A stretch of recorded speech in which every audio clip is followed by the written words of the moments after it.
Going to call the meeting to order. A board workshop meeting of the Marlin Independent School District will be held November 3rd, 2025, beginning at 5 p.m. in the Marlin ISD Boardroom at Marlin High School, 1400 Cap Street, Marlin, Texas.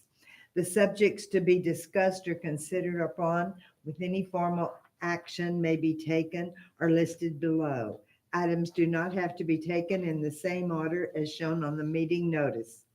Unless removed from the consent agenda, items identified within the consent agenda will be acted on at one time. Okay, for the call to order, Kathleen Barrett, Present. for roll call, excuse me. Rosalind Demerson, Present.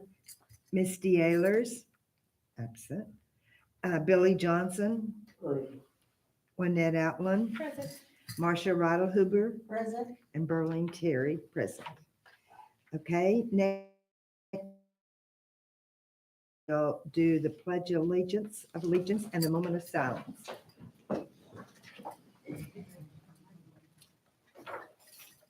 I pledge Allegiance to the flag of the United States of America and to the republic for which it stands, one nation, under God, indivisible, with liberty and justice for all.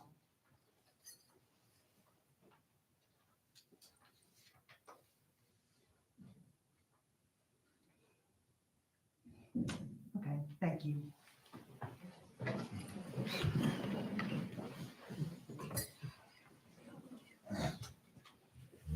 Do we have any public comments? Public comments at board meetings are limited to items on the posted agenda. To address the board, individuals must sign up before the meeting starts and indicate the agenda item they wish to speak on. As outlined in policy BED, local comments are restricted to 3 minutes per meeting. There were no sign-ups for public comments. Okay, thank you. Next, we will go into closed session pursuant to Texas Government Code Section 551074, deliberation of personnel matters, and pursuant to Texas Government Code 551071, deliberation regarding current litigation, pursuant to Texas Government Code 551072, deliberation regarding real property, and pursuant to Texas Government Code 551074, discussion regarding the duties and responsibilities of the conservator, Lone Star governance coach, and the superintendent. So at 5:03, we'll go into closed session.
It's 5:54 and we're back in open session, and we'll begin with the superintendent's report.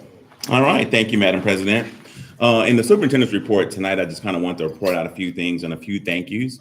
I've got a chance, of course, this is my first full week, so I'm starting on week number 2.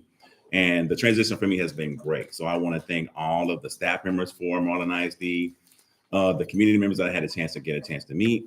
I'm going to always be very thankful to the trustees for entrusting and having faith in me being able to lead the school district. I do have a few little shout outs. I do plan on continuing to meet and eat in some of the other establishments. I got a chance to, Mr. Jones took me to El Charro, and he's taking me to, wrote it down. I want to make sure I say the right name, Lakeview Drive in Dine, which was great. They even, I think, actually tried to give us our food free, but we were honest, we did pay for it.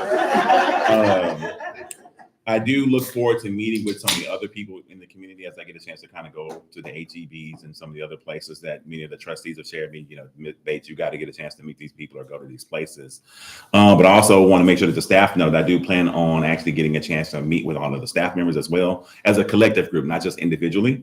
And of course, as I work throughout my entry plan, any other key people who would like to meet and things like that, I have an open door, of course, as humanly possible. But I'm just thankful for being able to be here. I see the promise. I see why many people, you know, hold that Marlin purple and gold pride to them as much as possible. And I'm going to make sure that when this is all said and done, we will be the premier school district that everyone turns to and say, you know what, but they got it right. So that's all I have. That's great. Okay. All right. So next information report. First will be the bond update 2022. I'm going to turn over to the great Adam Lejeune. Good evening, Board President Ms. Terry, Mr. Bates, Superintendent, rest of the board, the Executive Cabinet, and the community. We all want to thank Dr. Bates for coming down here. We really appreciate having a fresh face and a fresh perspective on all these things. So tonight, we are continuing to bring you updates regarding the hopefully finishing stages of our many high school restoration projects, as well as the new construction at the gym and at Legion Field. So just a few highlights. The primary work at the auditorium is complete. If you were there at the Title I night, we had the screen up and the music was going, and we had lots and lots of great reports from families about how happy they were to see that that's really kind of being turned into a great space for the community to potentially check out and use as part of their events. We are still working on that space, so we know that we need sound insulation or sound absorption panels. It's pretty echoey, and with that really simple change, it should make that space a highlight of the district. The boardroom, so we are starting AV work this week. Our major holdup for really completing all of the plans that we have for like the new cameras and the TVs and your monitors and everything is that this desk here is being replaced, and the desk that it's being replaced with has chases and stuff for wires to run inside of it. So really, until we get that, we aren't really wanting to move too far ahead on the AV project for in here. And then once that gets kicked off, however, we should be able to move pretty quickly. The vendor tells me that we have all the stuff. It's just a matter of getting it installed. When this project also kicks off, then our teaching and learning room, stadium seating room also will get kicked off. And that will also be overflow for the boardroom. We'll stream it directly over there. So lots of exciting things happening over there. Other things for the high school, the security gate automatic closers for our security gates have been installed. So that is there for when students or staff leave out of the gate, instead of just hanging open or someone having to turn and close it, it'll automatically pull close. So that was if you tested it out, it's a really great addition. They really close that door quite strongly. So there's no chance that wind will hold it open or anything like that. And just since we're here on stream, the parents and staff are reminded that the front loop in front of the school along the Highway 6 service road is the spot for student drop off. It's just safer to do it there, and it's logistically what makes the most sense for our new design.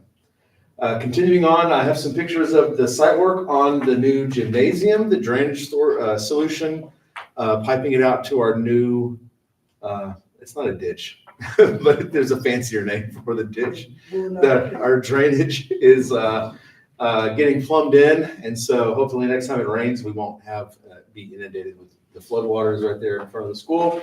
The foundation prep is something that you may have seen come up, and they're also kind of like pulling fascia from the existing gym to find the attachment points so that the buildings can be tied together really strongly, really rigid. And the final thing for our updates here is that the elevator was completed and certified prior to the football game on Friday, which unfortunately we did not have here. But I will personally extend an invitation to any board member who wants to take a trip on the elevator and go and see how it works. It's an elevator, but we missed out this year. So a couple little pictures there. Up on the top is the screen.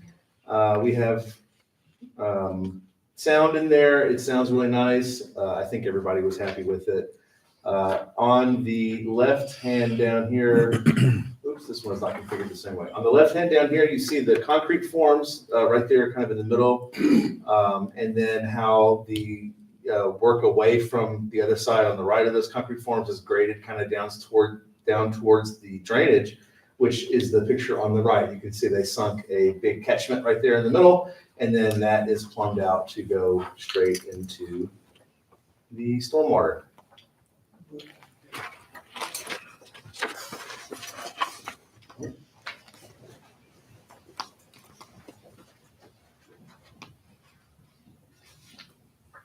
There we go. And pictures of the elevator. So they said, don't worry about the blue stuff that's hanging. They are still doing some ADA compliance things inside the press box, a few little fixes here and there. But you can see that the light turns on. You can go from the first floor up to the third floor. They got the area around the elevator all nice and neat, and we have some nice storm doors, glass front storm doors that look great.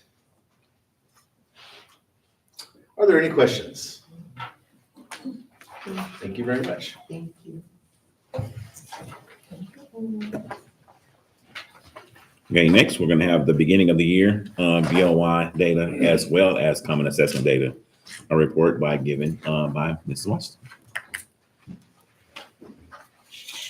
Good evening, Board President Terry, members of the board, Superintendent Bates. As stated, I bring you information item, beginning of the year data report, income-based assessment results. Beginning with iReady. iReady is our district screener we use at the beginning, middle, and end of the year. This screener informs teachers and administrators on whether or not students are reaching grade level performance. For example, you see the 66%. That tells us that 66% of our first graders in math are able to receive first grade instruction without being frustrated. And so that's what we look at to measure what students need in intervention or not.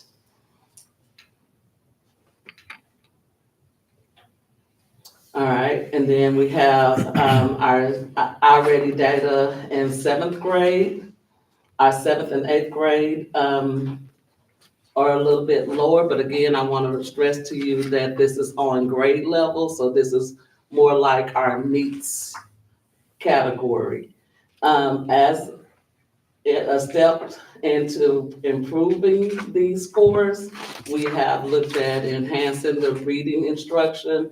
Each week, we provide weekly focus for our teachers and our principals to utilize those strategies in the classroom just to make the instruction a little bit more effective for students, and making sure that we encompass every student's need. This is also iReady data for 7th, 8th grade, and 9th grade, and this is the math information.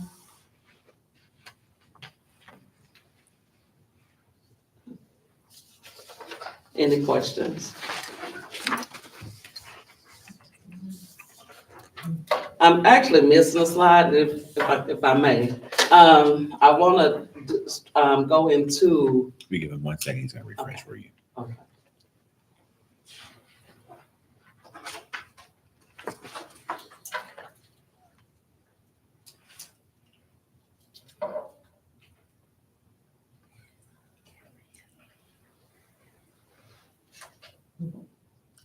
My apologies.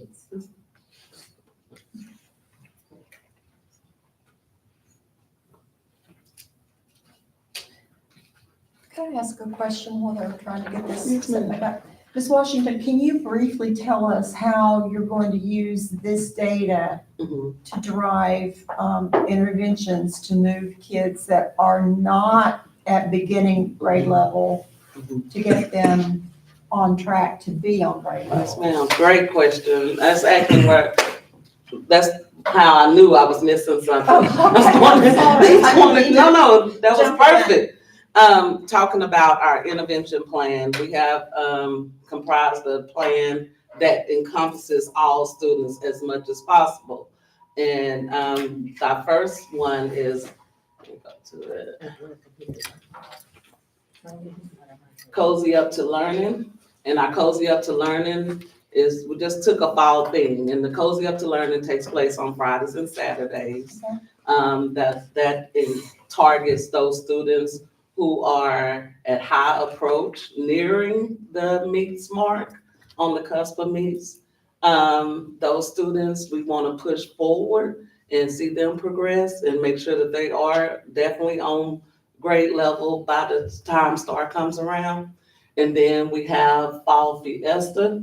Fall Fiesta is for our emerging bilingual students. That's on Mondays and Wednesdays, but also for our struggling learners, those who are on below approach on that do not meets trend. And so we work with those students to fill in the foundational skills that are needed. And then lastly, we have Fall Into Learning, which is for our students who are 2 grade levels or more behind.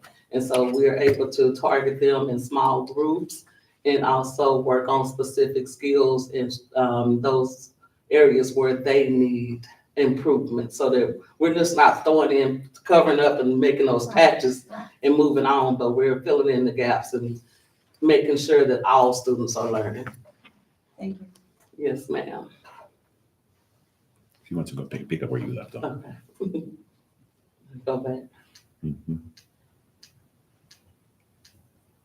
Oh, I was right there now. So this one, let me go one more back. I spoke to you about the iReady data, decided to go ahead and give it to you so that you'll see the 3-year comparison. Take in consideration that we can understand that we've had a lot of teacher changes. And so we're looking at those trends to help drive our decisions on what to do moving forward. That's for reading. Go back Hold on, one. with the Can you wrong go back one. one. Go back one. Okay. Just Here's stay there for a math. second. The, I want to make sure she has a chance to see. oh, okay.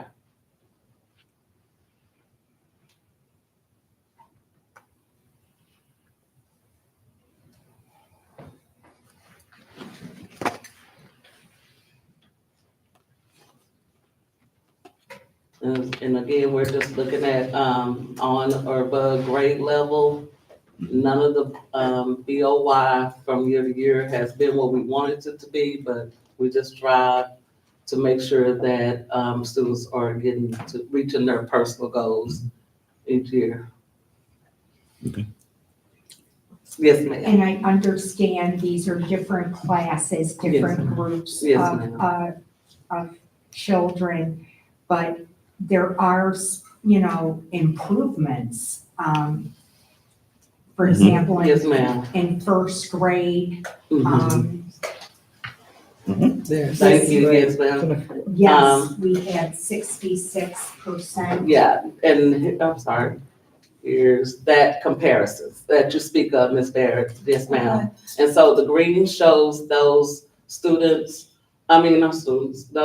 grade levels where there was an improvement from last year. The yellow indicates those that were close. So not quite there where last year was, but very close. And one other slide I do want to bring to your attention. This is our student populations broken down by emerging bilingual students and our special ed population. If you'll notice again in first grade, seems to be going well. And then also fourth grade on the right for our special ed population. We're looking at mixed performance. We know that these both groups of students receive accommodations and modifications to reach grade level. And so they're not quite there, but again, every action taken is to get those students on track.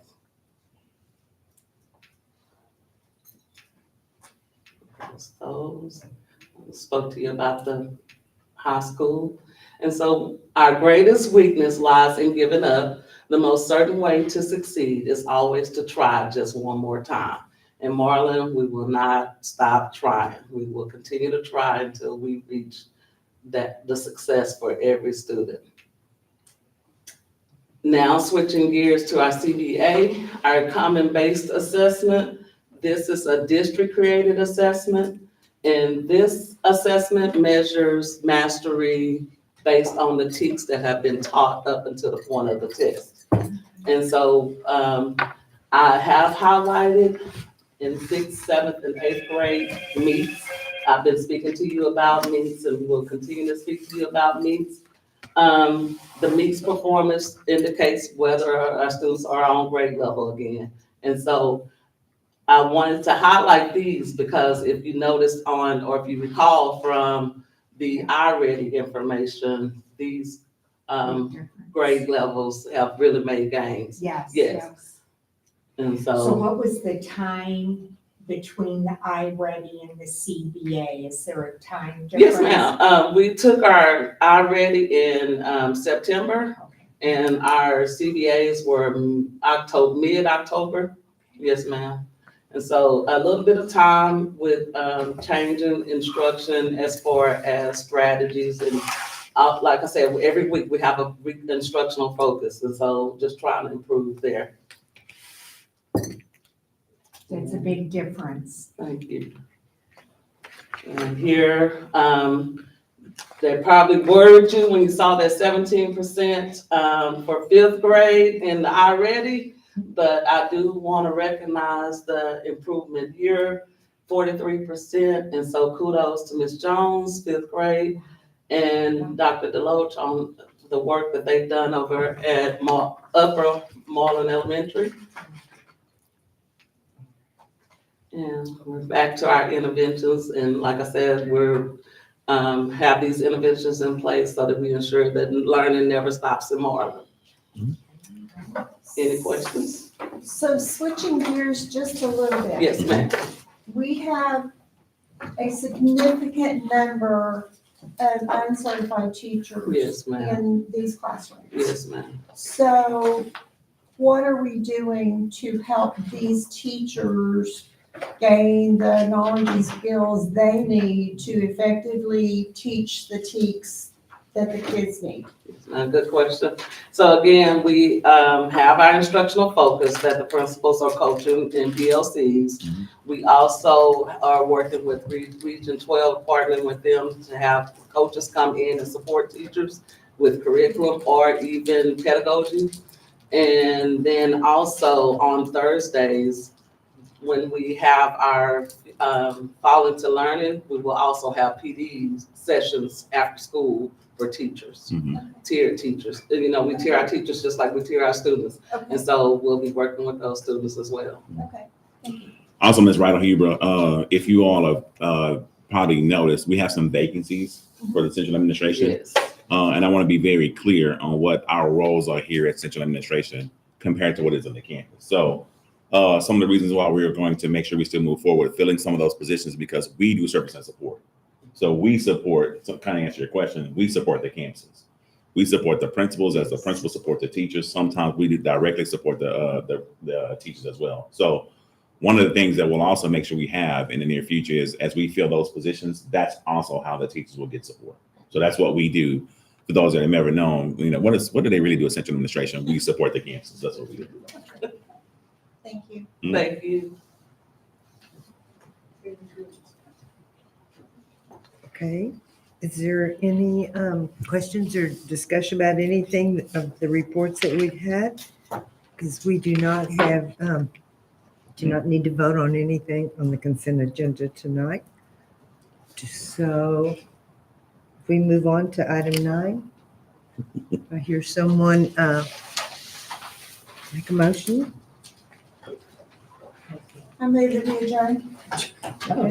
Do I hear a second? Okay.